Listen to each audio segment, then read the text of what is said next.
আসসালামু আলাইকুম, কেমন আছেন সবাই? আশা রাখি ভালো আছেন। আমি চলে আসছি একটা ছোট রান্নার ভিডিও নিয়ে। আজ আমি বাইং মাছ রান্না করব। এখানে পেঁয়াজ রসুন ব্লেন্ডার করে নিয়েছি, হলুদ গুঁড়া, মরিচ আর ধনিয়া গুঁড়া দিয়ে দিয়েছি, তারপর লবণ দিয়েছি।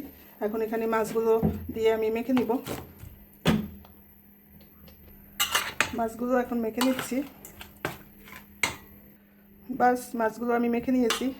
এই মাছগুলো বেশি মজা হয় কলা পাতায় রান্না করলে, বাট এখন আমি কলা পাতা কই পাবো, আর টাইমও নাই, তাই এমনি রান্না করে নিচ্ছি। তো এখন আমি রান্নাটা শুরু করে নিব।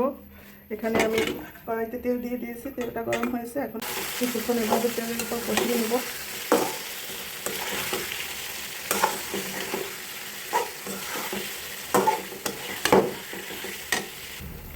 কষানো হয়ে গেছে মোটামুটি। এখন দিয়ে দেবো কিছুটা আলু। যদিও আলুটা না দিলেই বেশি ভালো হতো, কিন্তু আলু তো দিতেই হবে। মিম আলু খায়, আলু না হলে ভাত খাওয়া হয় না। তো মিমের জন্য আলু দিতে হবে, তাই দিলাম। এখন এভাবে আবার কিছুক্ষণ কষিয়ে তারপর ঝোল দিয়ে দিব। কষানো শেষ, ঝোল দিয়ে দিলাম। এখন সিদ্ধ হতে থাকবে, ঢাকনা দিয়ে ঢেকে দিব। ব্যাস ব্যাস এখন ধনেপাতা দিয়ে দিচ্ছি। সবাই ভালো থাকবেন, আমাদের জন্য দোয়া করবেন। আজ এ পর্যন্তই, আল্লাহ হাফিজ।